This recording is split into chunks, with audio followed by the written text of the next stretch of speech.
expressed on this episode of the Came to Believe Recovery podcast do not necessarily reflect those of KHLT, Take 12 Recovery Radio, or our affiliates.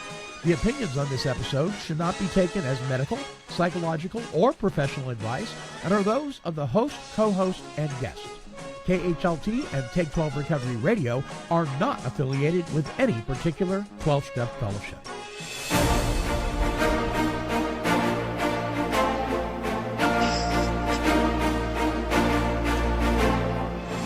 Well, greetings, my friends. I am the Monty Man from Take 12 Recovery Radio, and this is the Came to Believe Recovery Podcast.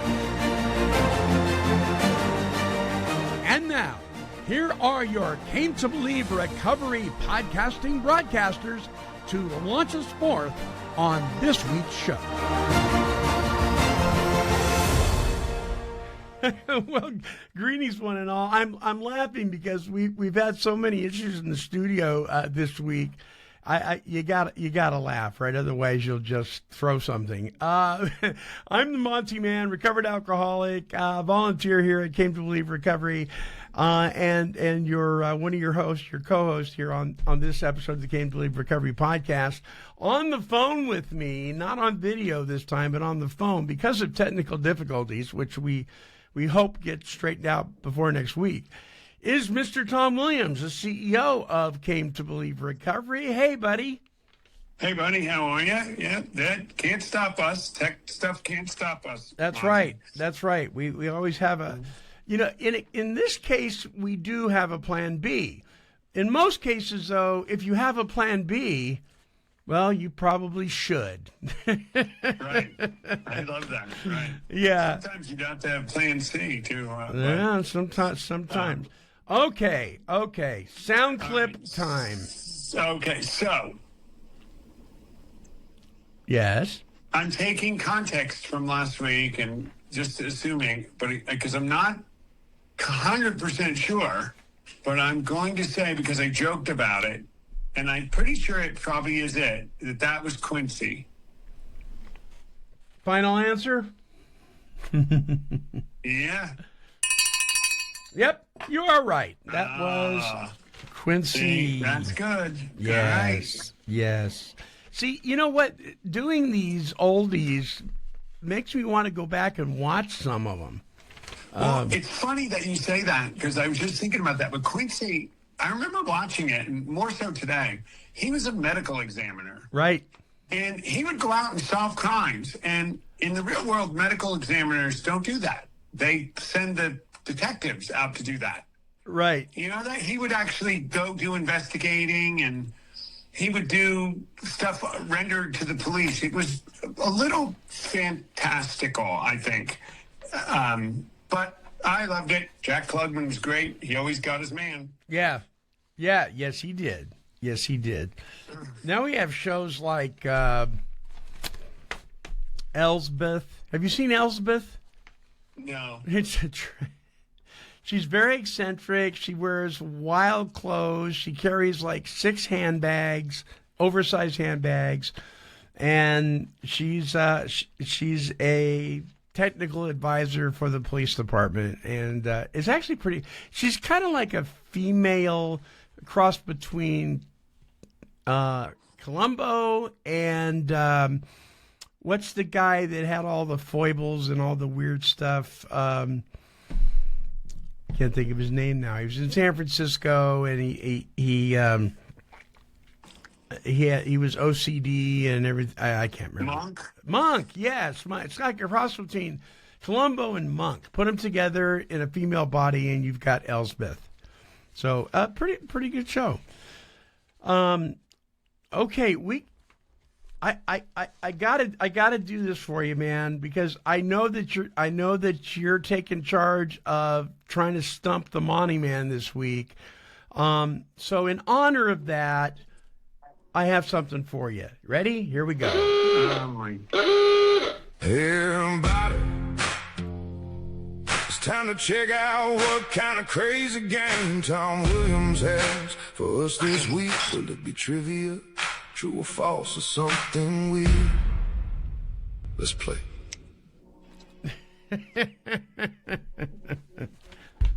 What do you think, Tom? I don't like it. Yeah. If I never heard that again, it'd be too soon. Okay. What you got? Well, they just got harder because I had A and I had B. Oh boy. All right. So I'm going to start with, and these are just general trivia now because you do that to me. Okay. It's not always recovery based. That Right. dumb thing that I paid for a week last week with Captain Tanya, who had to tell everybody that she knew the answer and I didn't.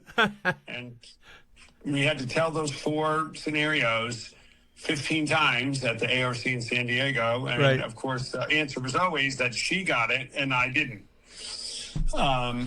These are my classic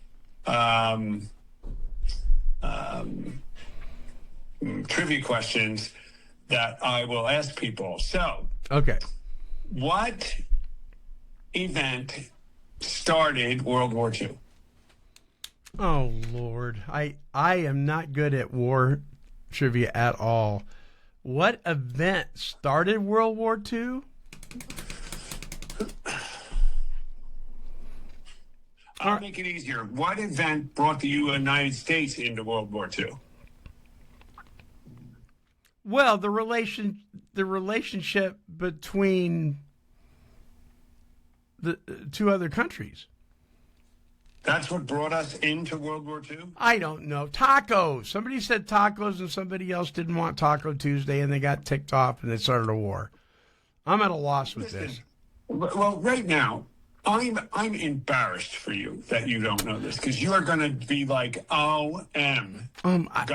I'm just when I drawing tell a you. blank. I'm just drawing a blank. It is about the most obvious thing. I'm going to give up trivia because if you don't get this, Pearl Harbor. Oh my gosh. See?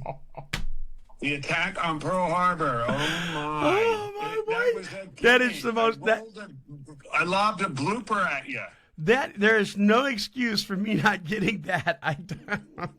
Oh, I can't even. I just don't even. Oh my All right. word. So we'll go to the other end of the spectrum. All right. All right. What ended World War II? Hiroshima. There you go. And Nagasaki. The Yeah. atomic bomb. There we go. explosion. Yeah. Well, if I didn't get that, I need to totally give up my microphone. All right. All right. I got 2 more. Yeah. This one is this is hard, especially after your answers already. Oh no. But there were 2 there were 2 sides in World War II, the Allies and the Axis powers, right? The Allies and the Axis. Who were the Axis powers? So what do you mean by that? Explain what you mean by Axis powers. Well, the Axis powers were our enemies. That's what I thought. The countries that were against us. Right. So it was Japan, obviously. And oh my gosh, but we had more than one enemy back in World War II. Yeah, the prime one you didn't even get.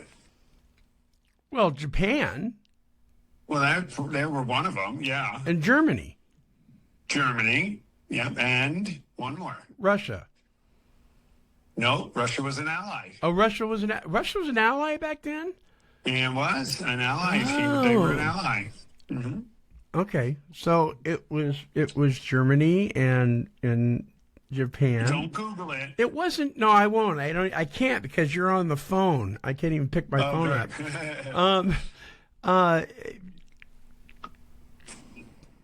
North Vietnamese?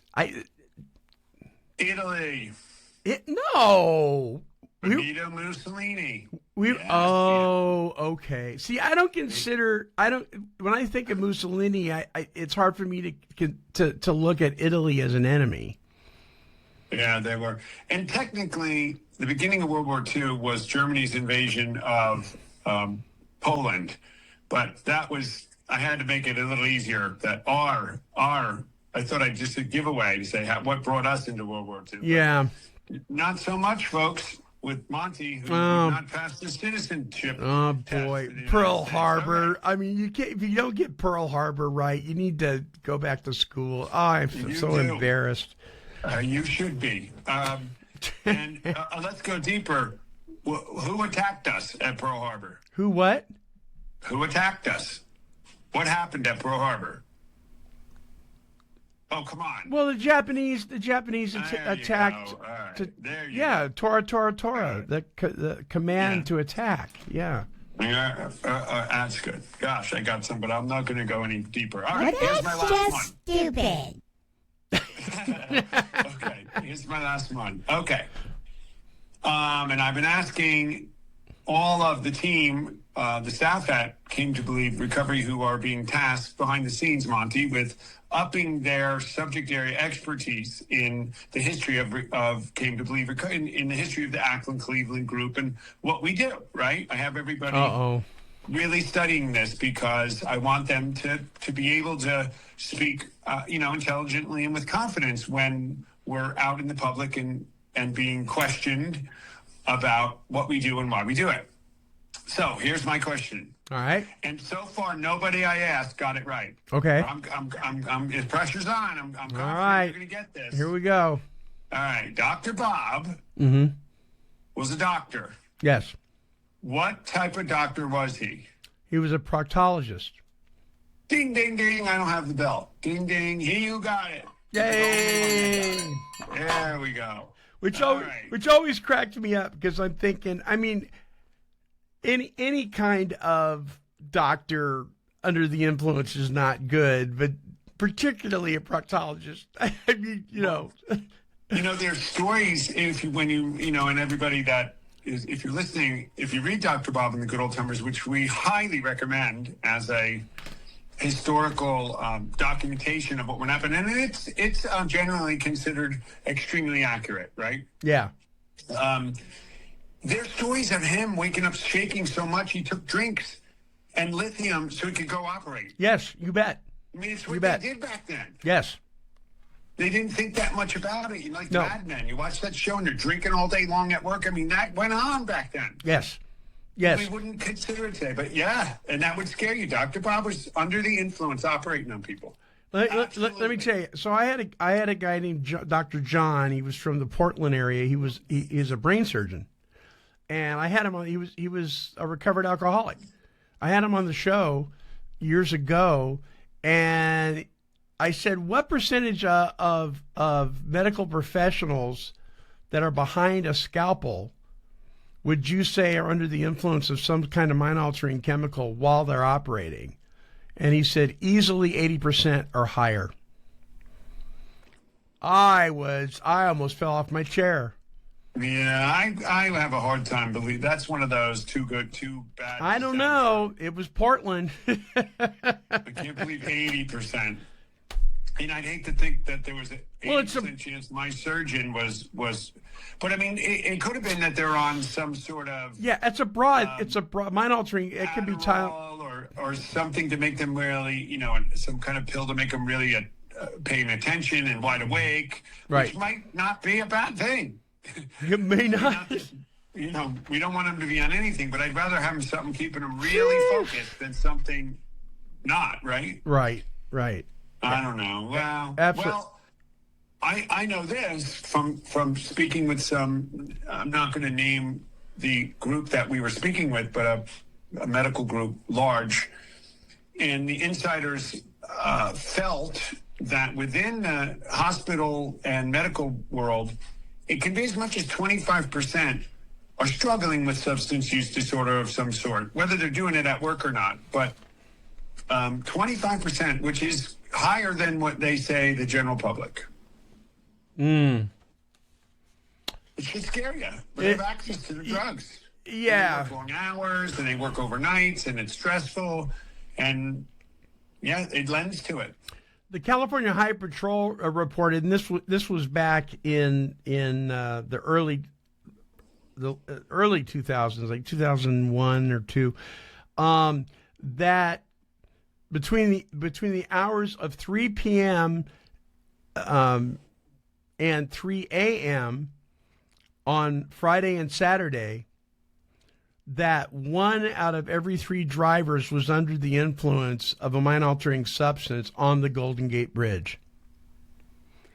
And the reason for that is because there were so many people that commuted into San Francisco, right, from outside of San Francisco, like Sausalito and San Rafael and Novato and even Petaluma and Santa Rosa. And a lot of people stayed. They had apartments in San Francisco, but a lot of people drove home. But they went to the bars and went to the parties and did all that kind of stuff. So I mean, if you're driving across the Golden Gate Bridge between 3 p.m. and 3 a.m., yeah, you might not want to do that. I don't. I'm like, I believe that actually. That's high, but I believe it. I think it gets higher later than 3, but I would have thought if they were going to say after 11 or after 10 till 3 in the morning, something like that. Well, you have a lot of different shifts though, and it's the weekend, you know, so you have swing shifts and all that kind of.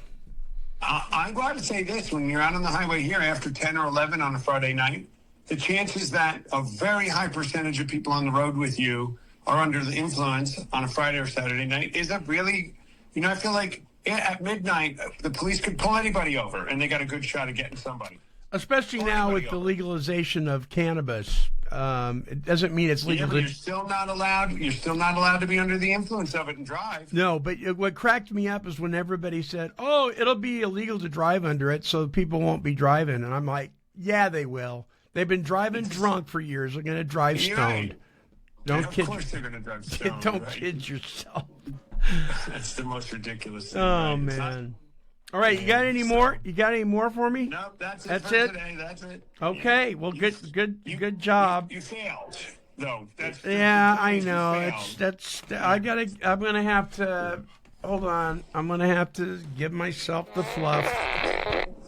Yeah.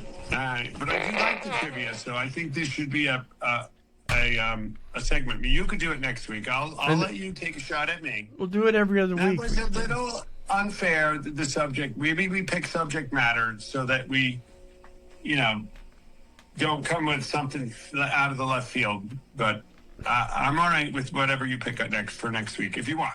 So this is the way I had to say to all that right here. I'm calling your sponsor. I'm going to call your sponsor. All right. Okay, let's close this part out, and we'll get right to the topic. Let's see here.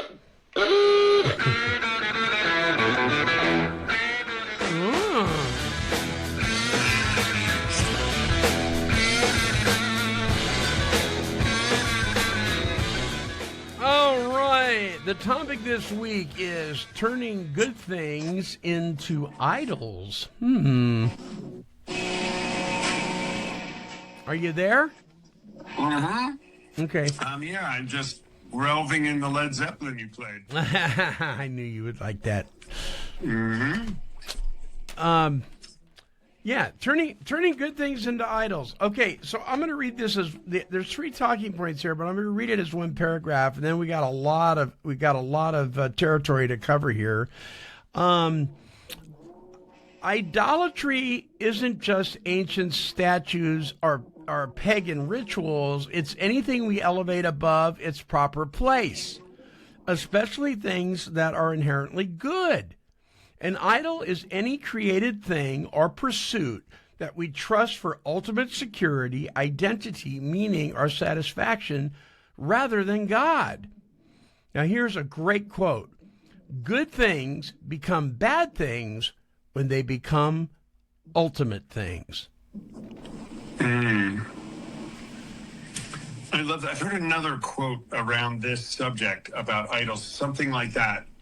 Good things are bad when there's another quote, and I can't find it now, but I'll find it maybe for next week. Okay. But that is true. It's so true. So we think of so often we think of idols as, the golden calf that was created in Cecil B. DeMille's version of the Ten Commandments. Oh, that's the idol. That's an idol. Or the tiki doll that somebody wears around their neck, or the crystal that somebody sticks under their bed, or that kind of thing. Yeah, the totem pole of the Indians and Hawaiians and all. Right. And though that may be true to some degree, I think we got a deeper problem than that, don't you? Well, when you look at that definition of it, understanding it in the modern context and understanding it in what its effect is on your life, what constitutes an idol to you, it does take on a bigger meaning. And yeah, we got a problem. Maybe. Yeah. So I get on where we want to start, because I have such deep thoughts on this, and I mean, I have an awareness and an understanding. Scratched the surface a little just because I've read a little bit about it and thought about it and prayed about it. So I have. Yeah. But that just means I know a little bit, and I'm not perfect at it, of course. That the common idols in our lives in my case, Monty, are not these statues or things. That is not what mine are. Mine are things like success in career, health and appearance, and maybe ministry and entertainment. The idea that comfort and entertainment, stuff, and how much value I put on it in the category of making me happy and making me secure, and the thing that's going to fulfill my life. If there were idols, it's in those categories that I would be susceptible to that. So success in career, health and appearance, and ministry and entertainment and comfort. Yeah. So success in career is money, right? Having it basically, and or power, and power. Yeah. But money, it comes down to money in the end, because you can give me all the power that you want, and if there's no money, money is synonymous with power. Sure. I think. Sure. Because it is. It does give you power here on earth. And what did I say? Relationships and family. Yes. You can idolize a love interest and compromise everything in order to keep that happy. Yes. So I'm gonna. Some listeners may know what I'm talking about. Have you heard of the television show, the reality show Big Brother? I have, yeah. Yeah. So Marcia and I watch it religiously every year, every season.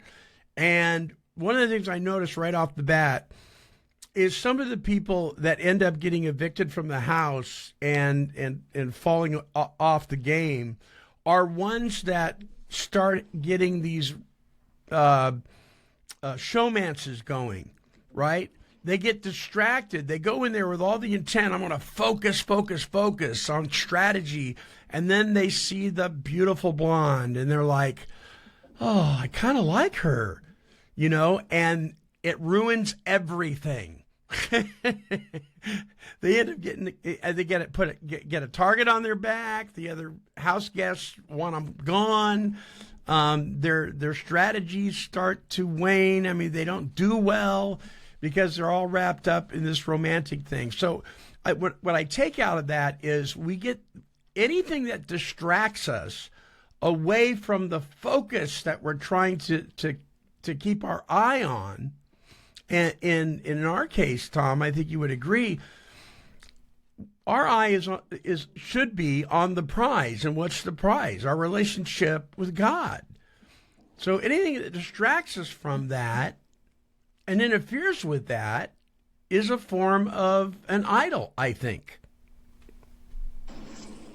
Right. Anything, like good things, like this says, become bad things when they become ultimate things. So there's good things in themselves, things that we have and things that we have physical are not bad in themselves. They are bad when they become the ultimate thing, when they matter more than, if they are aiding in our relationship with God, if they're in support of it, if they're giving us the ability to walk with him and be kingdom builders in a better way, then it's all good. Yeah. But as soon as it takes over, and I want to go back because you touched a note with relationships, and I'm going to be honest with you here, and I think a lot of people do this, so I'm going to be honest with you, that I've had several love interests and even a wife that I'm ashamed to admit it, but that I tamped down some of my core beliefs and some things I really cared about to please them, to keep them happy. Because it was, the woman and the allure and this desire and this, I've elevated the physical part of this relationship as so important, and I need it so much, and it's so ultimate that I'm willing to push down some of my principles. And I've done it, I'm being honest. And it has been disaster every time. Wow. So while you were sharing that, I was reflecting on couples that become unequally yoked when it comes to their faith. Maybe one spouse doesn't believe in God and the other one has a strong faith in God, or the one spouse believes in a whole nother faith system. Maybe one's Muslim and one's Christian. There seems to be compromise that takes place. I've known several couples where the wife has been an avid churchgoer all her life, and she's just very committed to it. But dad doesn't want to go to church, so she stops going. And it affects the family dynamic in a negative way, the way they raise the kids, or when people become unequally yoked as far as like financial disciplines go. Every time one gets a promotion, he's out buying stuff he doesn't need, and the little woman is very frustrated. And I mean, yeah, so we put all of our eggs in one basket when it comes to another person, and we start compromising what we know is right, good, and healthy for us, and we give it up for them, and they don't even really care. Right. It's like, I don't care. You go to church, honey. I don't care. No, it's okay. I'll stay home with you.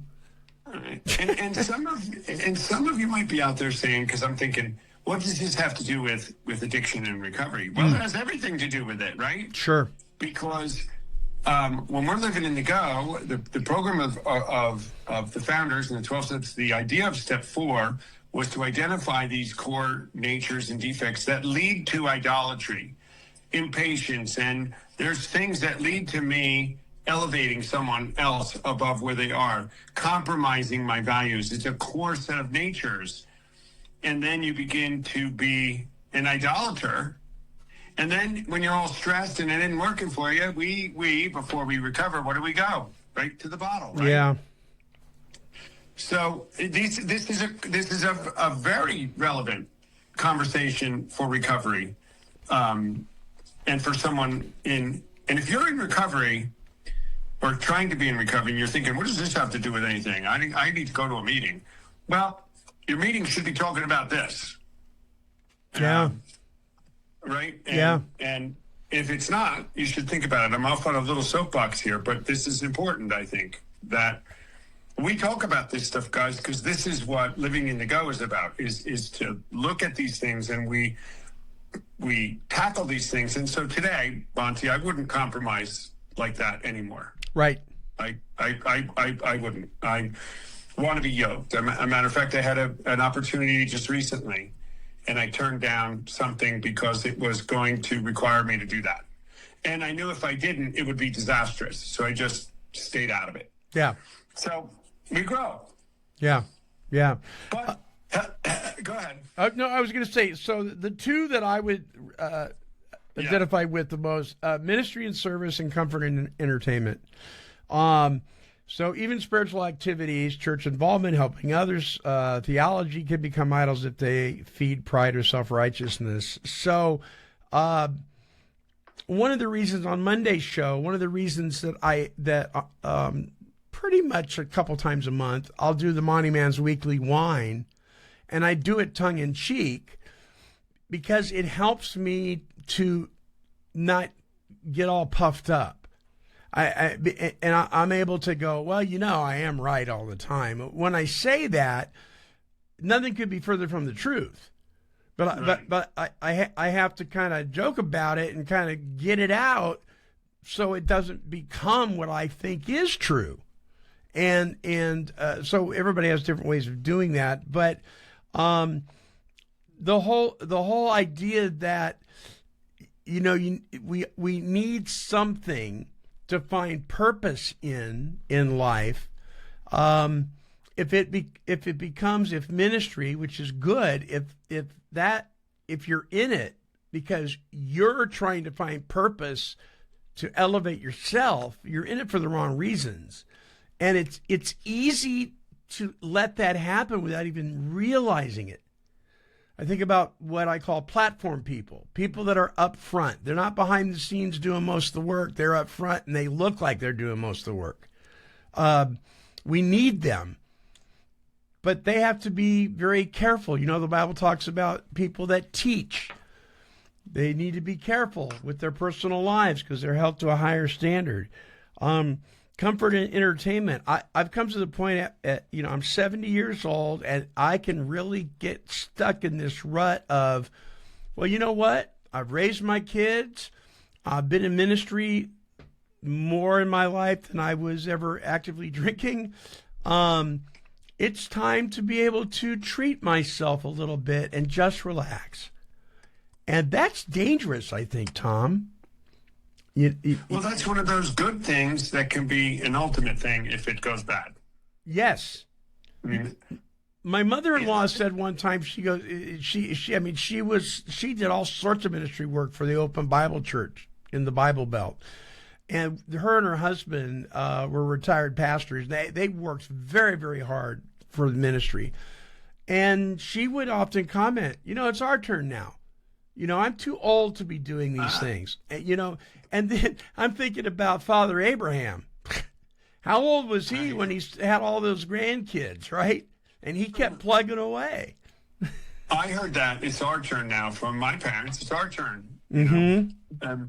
And yeah, this is a good one on ministry, Monty. And I'm going to come back to it because I was going to sit on that one for a minute, and also the comfort and entertainment.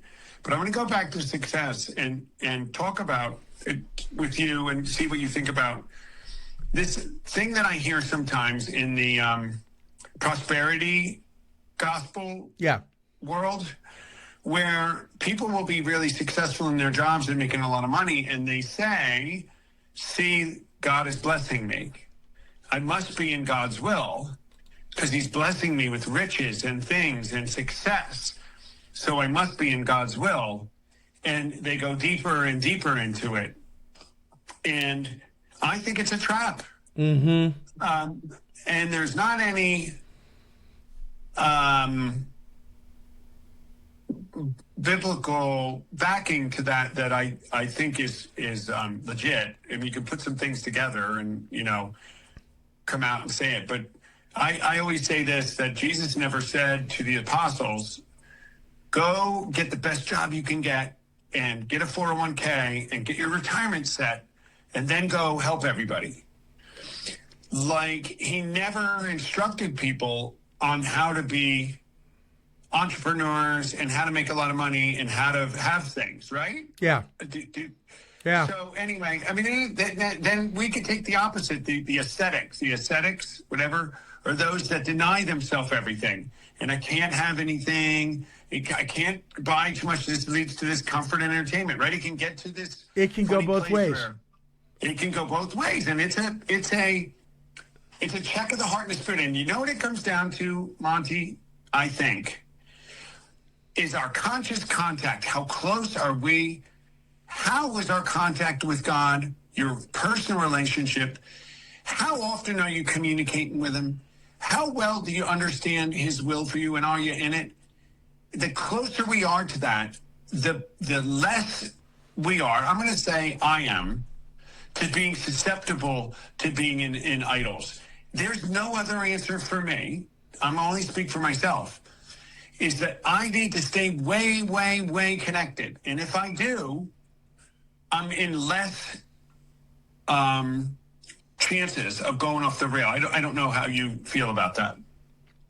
Well, I'll tell you. So I'm going to bounce back to the prosperity thing. I think it's a very dangerous thing to base your entire theology on one scripture verse, and that's what that's what the prosperity gospel kind of does. And you go back to Jeremiah, where it says, my plans for you are not to harm you, but to prosper you. Right. And take that out of context, and well, that must mean that if I love God enough, if I just have enough faith, if I can muster enough worship, God will prosper me in ways beyond my wildest dreams. And the problem with that is there's some truth in it. But what do we mean by prosper? For some, it may be financial. For others, it may be many grandchildren. For others, it may be they become very much of a giving person in their poverty. I know people that have literally, they're just this side of being homeless, and they give every penny they have to other people that are hurting. And so we've got to be careful we don't take scriptures out of context. But yeah, it becomes an idol. And here's what happens. It's like we think because we don't, if you're a prosperity person, if you don't receive that something's wrong with you. You haven't prayed long enough. You haven't prayed hard enough. You don't love God enough. It's the same mentality that says if you're an alcoholic and you've been sober for 5 years and you relapse, it's because you don't love Jesus enough. BS. That's a bunch of baloney. Right. You know what I mean? But that's kind of where that stuff comes from. So I agree. And then we can go too far the other way, where we become Gnostics, right? I knew a guy in Bible college who was trying to quit smoking, and every time he smoked a cigarette, he went down to the football field and ate dirt.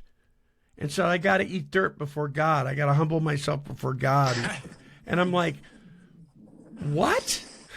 And so we think we don't deserve anything. Well, you're right, you don't. But God wants to give you so much.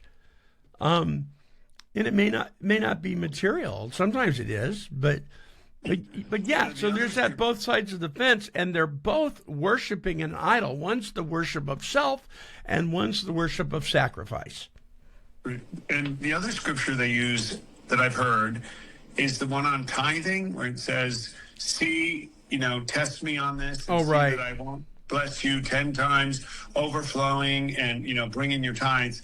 And then I've gone to churches in my past where the guy said, you want $1 million? You want $100,000? Give us 10,000. The Lord times 10, that whole times 10 teaching.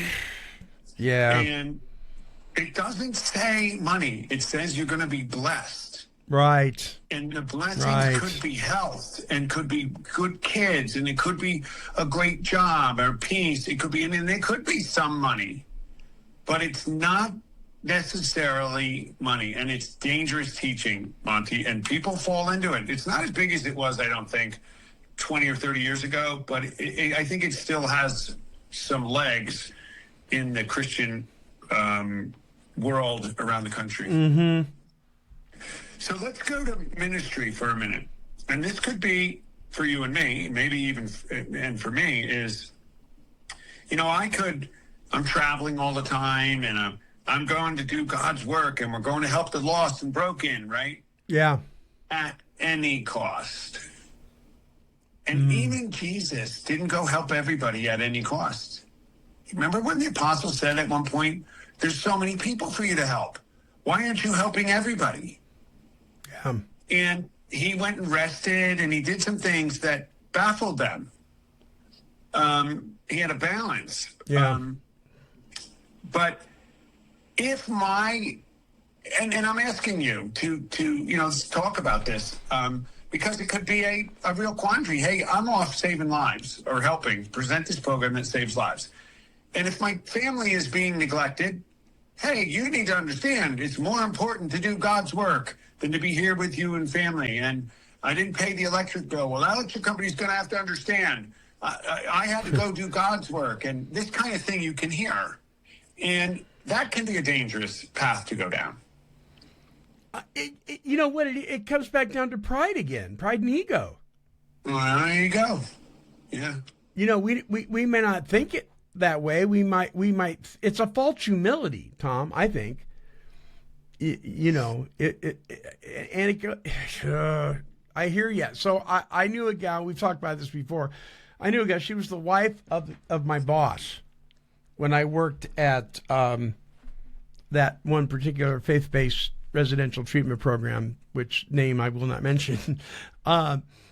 She said to the staff, she said, we were making plans for Christmas, who was going to take Christmas off, who was going to run the Christmas tree lots, blah, blah, blah. And there were some staff members that had really been working their tails off and they needed a break.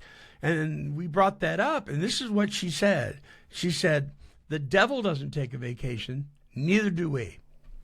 Oh, and I thought you're in a position of leadership in a service-based ministry, and this is your philosophy. That's dangerous. That's dangerous. Jesus himself knew of his human condition, because remember, he was fully God and fully man. He knew of his human condition. He had to rest. He would go in the boat off by himself. He would spend alone time with his heavenly Father, because that was absolutely essential for his human self. He had to do that. He recognized that. When did we stop recognizing that? You know what I mean? When did we start putting good deeds? You know, I have a saying I like to say, if the devil can't get you to sin, he'll get you to get too busy doing God's work. You know? That's a good. And I mean, that there's some, you know, there's a context where I've heard that, you know, the devil doesn't take a break, where it might be okay if you're talking about where you let down on your connection with God. Sure. You know, if you're going to lay down, be careful, because that makes you slip. I guess. Yeah. But that's manipulative and dangerous to say it in the context, because especially as a leader of people, you know. Yeah. Yeah. So we can touch on health and appearance too, very much so. Exercise and weight loss and looking the right way. How many people? This is, you know, it's not as big for me as people might think. Well, you go to the gym every day. You're an exercise addict. I say, well, no, I just like it. I use the free time that I have. I can choose to do several things. And it's not out of order. I go to work, I do my work, my family, I eat, I pay my bills. But I enjoy going to the gym. Well, you're addicted to what you look like. I really don't care that much. I love being healthy, and I love the stress relief I get from exercise. And it's just something I enjoy doing. But there are those that do it to extreme because it's where their worth comes from, Monty. Yes. They're no good. They're worthless. Nobody will love them. They're a failure if they don't look a certain way or have a certain strength. It is prevalent. Very much so. Very much so. I'm watching my youngest boy and his wife getting ready for a thing called High Rocks, I think it's called. It happens in Vegas. I think there's another one in San Francisco maybe.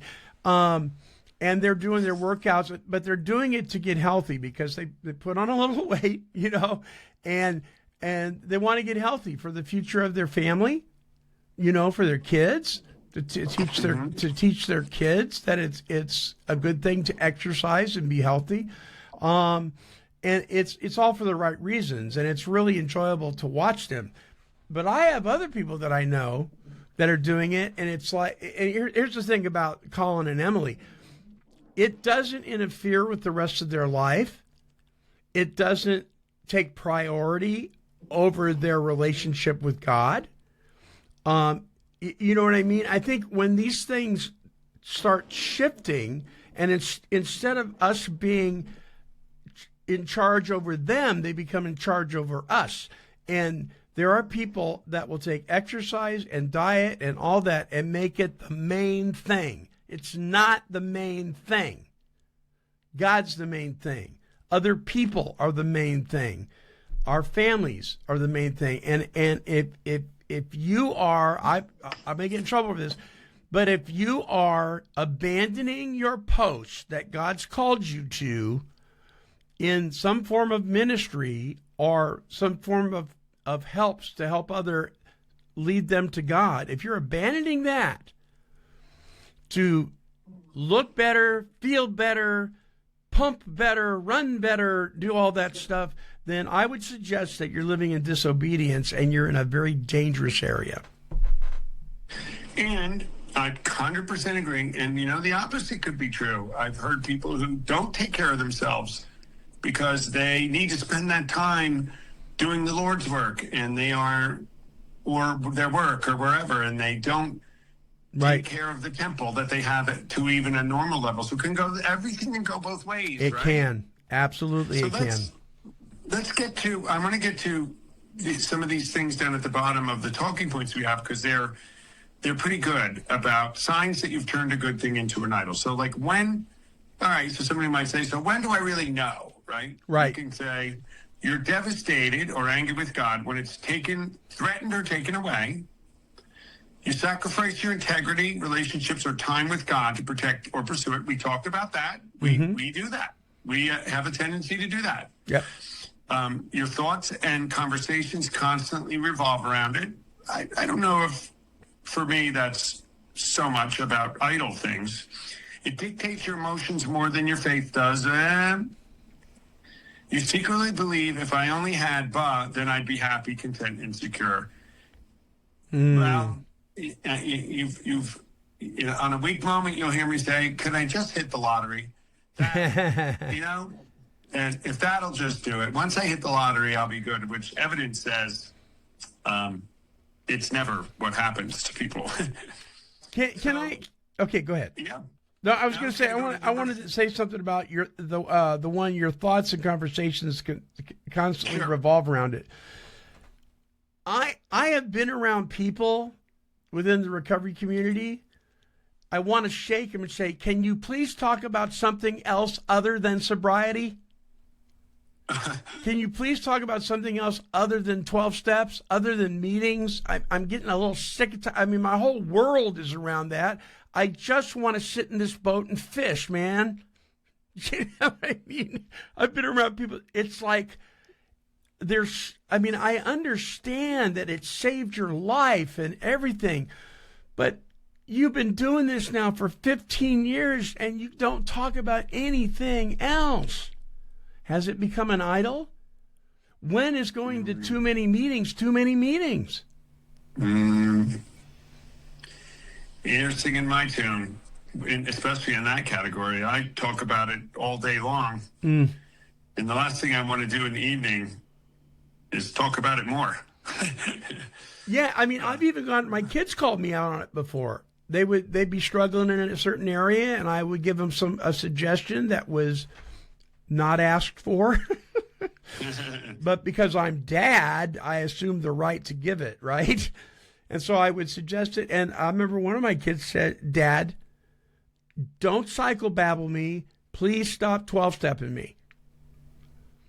You know what I mean? But I'm thinking, but I'm right. This is good advice. This is good stuff. You know what I mean? Yeah, they need to do a step 10 and an 11. Yeah, you're right. Oh, man. But there are people like that. It's like, can you please talk about nature or football or cars or even talk about girls, for crying out loud? I don't care, but stop talking about the 12 steps. I'm in it all day long.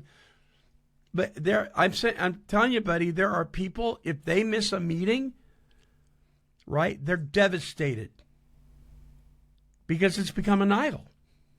It's become an idol. All right, let's do these 4. We're running out of time, but I want to go down here. The dangers of idol worship, right? So we should talk about that a little, right? Spiritual displacement. Idols promise what God what only God can deliver. That's it. That's that peace and serenity that we think stuff gives us. I think that's true, leading to emptiness, anxiety, and burnout, right? Mm-hmm.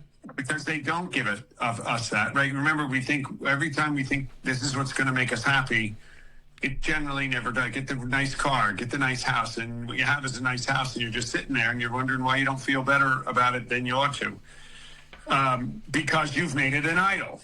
It's been the thing. It's not just a nice house because you can have a nice house to live in, and it's part of your life, which might be okay. It's the reason why you're going to be happy. Then it becomes a problem. Distorted priorities, time, money, energy, and affections get poured into the idol, starving your relationship with God and others. Broken relationships, family, friendships, and communities suffer when one good thing becomes all-consuming. Moral compromise. People often justify sin, lying, neglecting responsibilities, ethical shortcuts to serve their idol. That one pokes a little. That's true. It does. We self-justification. Well, I can neglect my responsibilities because if you only knew, right? Yeah, and we say it all the time. I've said it myself. Well, you know how us alcoholics are. Right. Yeah. Well, I'm just I don't know. I'm just an addict. I got it. Yeah.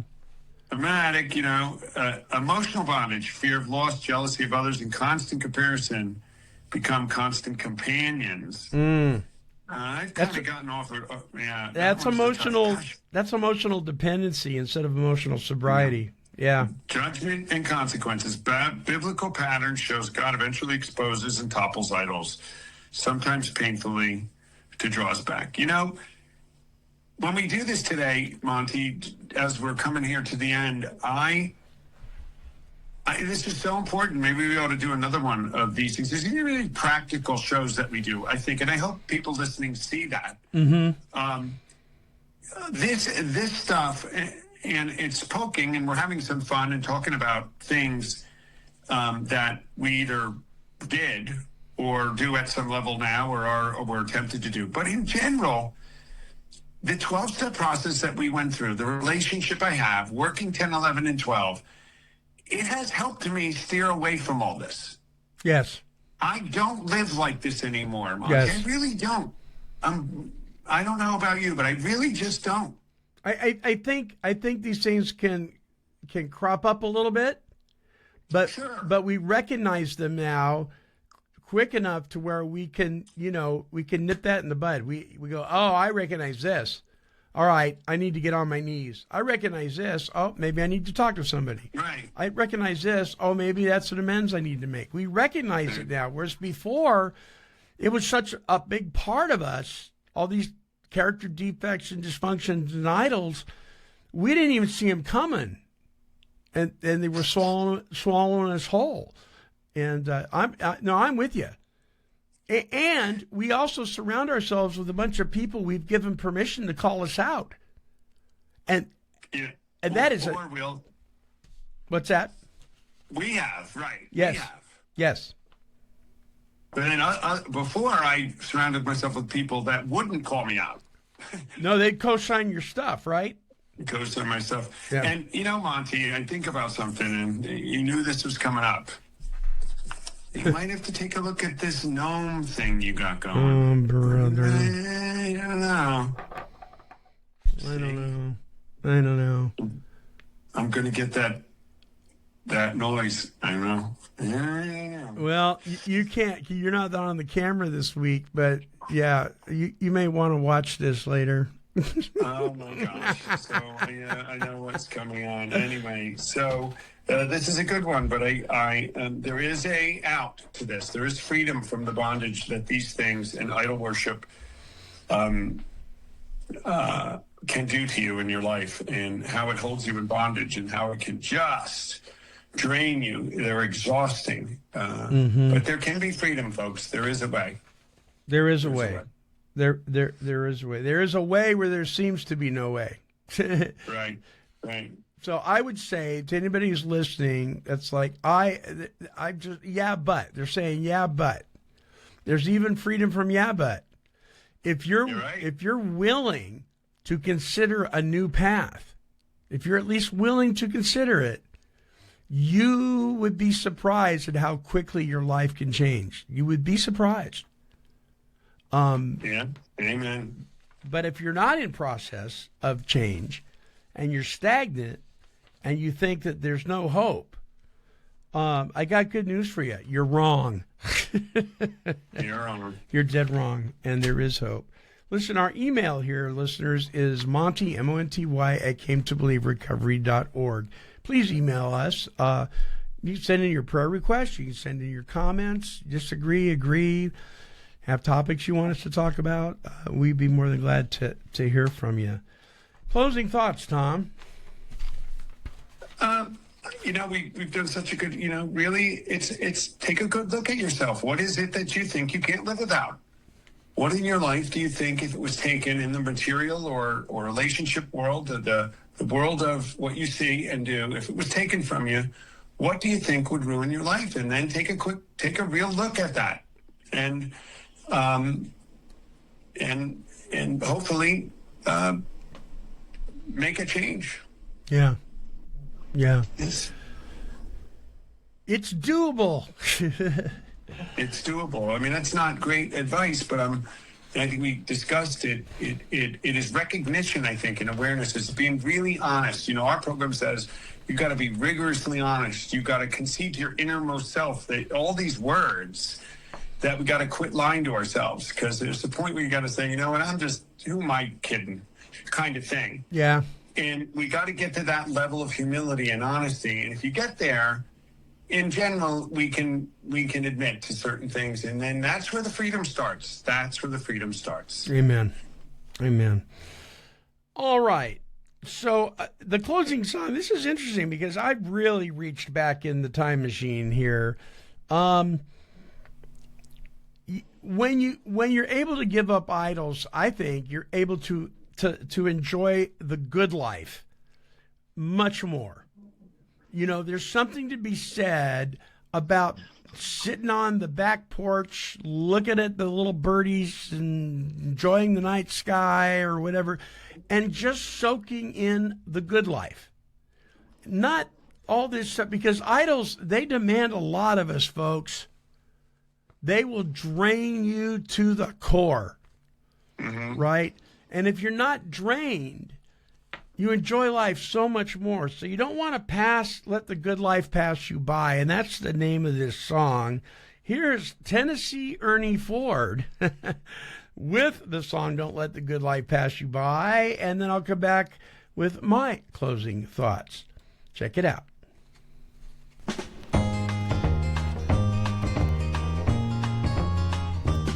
Did you ever lie and listen to the rain fall? Did you ever own a homemade apple pie? Did you ever watch a child while he was praying? But just don't let the good life pass you by. Did you ever hold a hand to stop its trembling? Did you ever watch the sun desert the sky?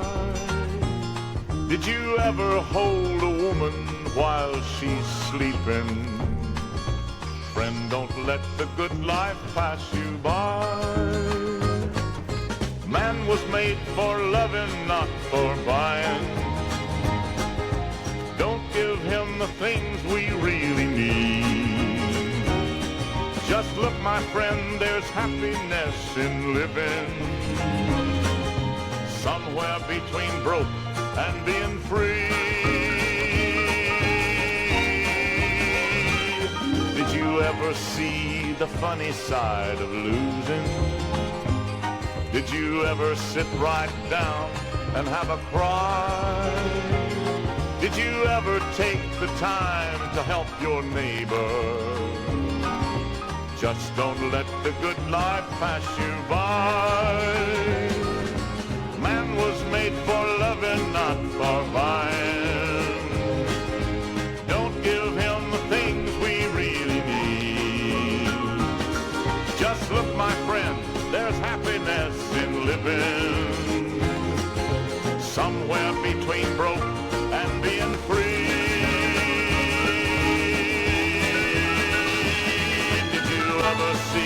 the funny side of losing?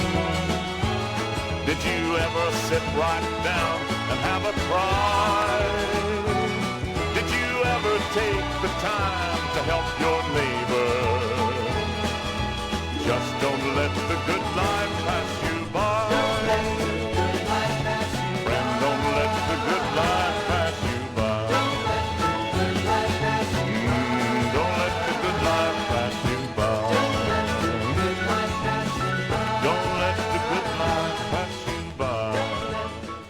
Yes, though it is true, we dare not let the good things in life pass us by.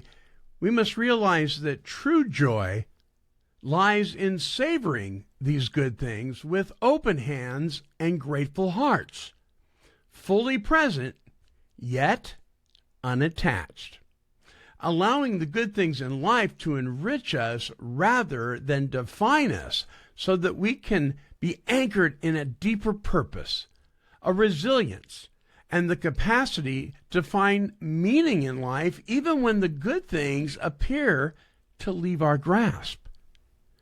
To make idols out of the gifts God has given us, well, that is to ignore the giver and worship the gift. And that, my friends, is something to think about. Came to Believe Recovery strives to create and promote opportunities for life-changing spiritual experiences for individuals and families suffering from all forms of addiction. For more information, help, and support, visit cametobelieverecovery.org. I'd like to thank you for allowing me to be your host on this episode of the Came to Believe Recovery podcast. And I would encourage you to like, bookmark, and subscribe to this show. When you do, you will join the Take 12 Recovery Radio family and will be notified of all of our recovery-focused shows throughout the week. Until our next broadcast, when we provide the essential spiritual tools needed to thrive by sharing our experience, our strength, and our hope through our stories of how we came to believe. This has been a production of Take 12 Recovery Radio. Yeah, kitty, kitty, kitty. Meow. Woof, woof. This has been a Chicken and a Pig production.